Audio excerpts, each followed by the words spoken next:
Hey, Nick Yourselfing here, and I got another movie review for you. And this time we're aiming towards the skies with Contact. That's right, the 1997 Jodie Foster movie, rated PG, that stars her, Matthew McConaughey, John Hurt.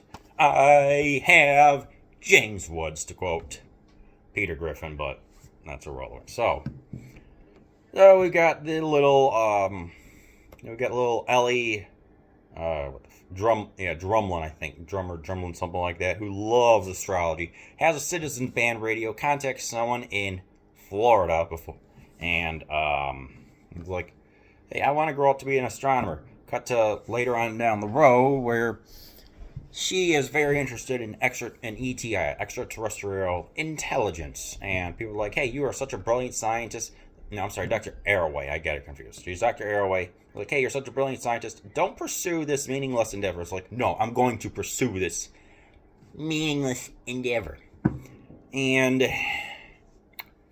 first, it's like, all right, what's going on here? I'm thinking, I was watching the trailer. I'm like, there's going to be a whole bunch of arguments with a whole bunch of top scientists. But then it turns out, nope, the aliens actually respond by sending down message of the 1938 opening Olympic ceremonies. I'm not going to say anything else. It's been recorded in history. This movie reaches for the stars. It really does, literally. Contact. Now you may be wondering, what sense of contact? I would say more first contact than the fourth kind of contact, which is actual abduction. There are four different types. The type where you just meet the aliens. I forgot what the second type is. The third type of which we interact with them, and the fourth type, which is getting abducted. So, this movie posits some questions of: can religion and science coexist in one piece? Can they be brought together when faced with such an unbelievable effect as if like aliens or if a giant monster were to make contact with the Earth? That's when both parties should unite respectfully and make the ultimate decision of what to do. This movie is handled with grace and tact. There's also a preacher who kind of looks like Edgar Winter from the 1970s. I'm like, all right, he's got some interesting long yellow hair. Jodie Foster puts in a heck of a performance. As you can tell that she's very excited to be able to meet these aliens, and you may be wondering, how scientifically accurate is this movie? Well, the fact that Carl Sagan, famed psychologist and astrologist, worked with pretty much every aspect of this movie to ensure accuracy, and he also wrote a book called Contact, which differs from the movie, but he had a heavy hand in it, so I like, this is This is an adaptation that is very respectful of the source material, but is also its own identity.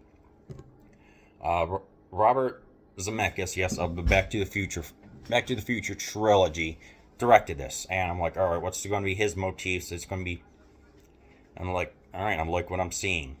Very first shot, we hear a whole bunch of songs and speeches as if like all these messages are being transmitted into outer space. Shots of the universe, and then someone's eyes. The symbolism being we see the universe through our own eyes, and vice versa. And then eventually, about halfway through, they build this gigantic machine that looks like something at Epcot, which sends Drumlin on just this incredible journey of just goes all around just different cosmos and everything else. I'm just like, oh my word, this is beautiful. For like the second half, the buildup was worth it. The second half of just the budget, the effects, just everything went into it. It was truly beautiful. Yeah. There are aliens in a sense of this movie, but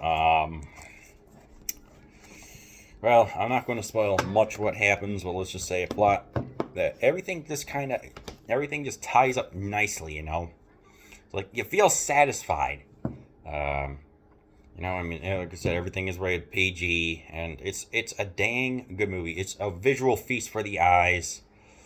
I wish I could do this movie justice by saying it. I guess maybe they could have explored the thoughts more of like maybe a little bit more debate of like God and the universe and everything else, but that would have just irked some people, and you know, it's just yeah. See, Matthew McConaughey, he does a good job as kind of playing the foil to Jodie Foster as being a supporter but also a skeptic simultaneously. There's a scene about where she's getting like a debate inside, what was it, the White House or the UN or something like that. But like, do you believe in God? What are you going to say to the aliens when they arrive?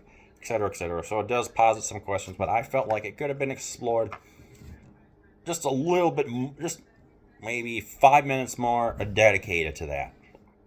I felt like that was kind of lacking. And what else?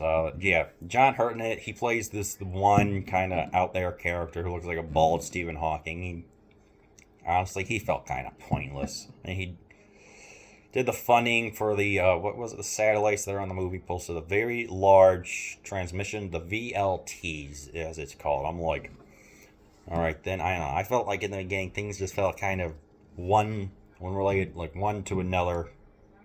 It just kind of bounced around from one point to getting all the funding and felt a little directionless that I kind of have to take a little irksome with. I kind of have to take some, what's the word, umbrage with, but I guess it kind of made sense towards the end. So, if you're on a movie that's a visual feast, that's directed by the same guy who directed by Zemeckis. The beginning's a little shaky, roughly the first 30 minutes. I had a little trouble buying it, but yeah, had a little trouble buying a couple of things. But honestly, Contact was a great movie. If I had to give it a rating, 7, 8, between 7 and 8 out of 10. So yeah, go and watch Contact.